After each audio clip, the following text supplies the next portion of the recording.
Welcome back. This lesson is the first in the course, Conceptualizing AF Strategy, and this lesson is going to focus fundamentally on under what circumstances does the AF win, under what circumstances does the AF lose. That will help really situate a lot of our discussion of AF strategy by discussing more fundamentally how things can go well or go poorly for the AF. So the objective then is just to understand when the AF wins debates, most of the time, what will it be because of? And when the AF loses, what will it be because of? We're not going to get super granular on this, like on this particular topic, this argument is especially useful for the neg or anything like that, but just more, if you had to summarize the debate from a view from 50,000 feet, what would you assess that have to have happened in that debate? Was it a technical concession? Was it good ethos? What really decided that debate?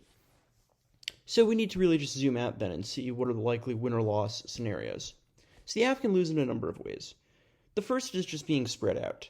That it's no secret that the 1AR is a time crunch. So in policy debate, the 1AR has to answer the entire negative block, and in Lincoln Douglas, the 1AR is 4 minutes answering a 7-minute 1NC. And in Lincoln Douglas, it's even harder, because then there's the 2AR, which is 3 minutes answering a 6-minute speech. The result then is just that there's a lot to get done for the AF, and it's possible to miss arguments. The AF has to extend arguments multiple times. So take, for example, in LD, you got to extend in the 1AR and then also in the 2AR, whereas the neg only has to extend arguments once, which just creates a technical pressure on the AF. So the result then is basically that you could miss arguments, which then could just result in losing the debate. Even if your arguments are higher quality, if you just only end up being able to make 2 answers against a disadvantage, you're going to be in a rough spot, even if those are good arguments, just because the neg is able to say more stuff, because while everyone has the same amount of speech time, the neg speech time is designed in a more efficient way. The other way the AF can often lose is just being caught off guard. The neg's reactive, so the neg can put together a tight strategy against an AF, and the AF might just be totally thrown off their game. So the neg reads a disadvantage you've never seen before, a counterplan you've never seen before, etc. That might just throw you off, but it's sometimes difficult to restart the entire debate and get away from those things. And if there's a good, say, new disadvantage that you just don't have answers to, and the neg has thought through every potential thing you could come up with, you might be in a rough spot, because the neg will often know your AF way ahead of time. If you've read one AF the entire topic, and you're a good team, they might be prepping for you months in advance, coming up with some brand new position to really catch you off guard. So a few other ways the AF can lose. The other is poor consolidation in the 1AR, 2AR. That given how time crunched the 1AR and 2AR are, the AF does have to make choices. You are not going to be able to go for every single argument. You have to collapse. But if you collapse too much, too little, to the wrong arguments, you can lose. Collapsing too much, let's say you go for only one argument, and then the neg is able to just bury that in the 2NR. You collapse too little, you extend a bunch of stuff, and it's all scattershot, and the neg is able to just tell pretty quickly what's viable for the 2AR, what's not, and focus on that. Or just the wrong argument. You go for an argument that you have a bad card supporting, that was underexplained, and that you just end up just getting out-debated because you went for the wrong argument. So you need to make choices, though, but be careful about making the right choice and making the right number of choices as well. But of course, the AF wins plenty of the time. Let's talk about some of the ways the AF can win. The first is just making truth matter. The neg will always try to spread the AF out, but the way for the AF to win when the neg tries to make the debate bigger is to make the debate smaller and make truth more important. You have a 6-minute 1AC where you've likely been reading some long, developed cards on some issue.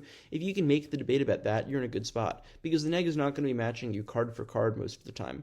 That if you read a long contention with 7 really good cards, it's unlikely the neg is going to read 7 really long good cards in response, because they're going to probably have a layered 1NC. And if at the end of the debate, it's the judge stacking up your cards with the neg's cards, that's a good spot to be in. And if it's about, telling a good story about those cards, the 2AR is a good speech to have. So you want to make the round smaller and just be able to really cut through the noise. And similar to that, it's about controlling the debate early and often. The AF picks the plan. They choose the advocacy for the debate, and the neg is reactive. So reading a new affirmative, for example, can catch the neg off guard, as can a tricky AF that maybe skirts a lot of what the neg is expecting to say. Because while the neg can regain momentum and retake control of the debate, you don't have to let them. Writing a tricky affirmative case that really throws them off can help you keep the momentum in your favor, so that way they're the ones who are sort of left struggling to figure out a cohesive strategy. Also, late-breaking debates. New layers in the 1AR or strategic pivots benefit from having the last word because the neg does not get a speech to crystallize or summarize the round. Think of it this way.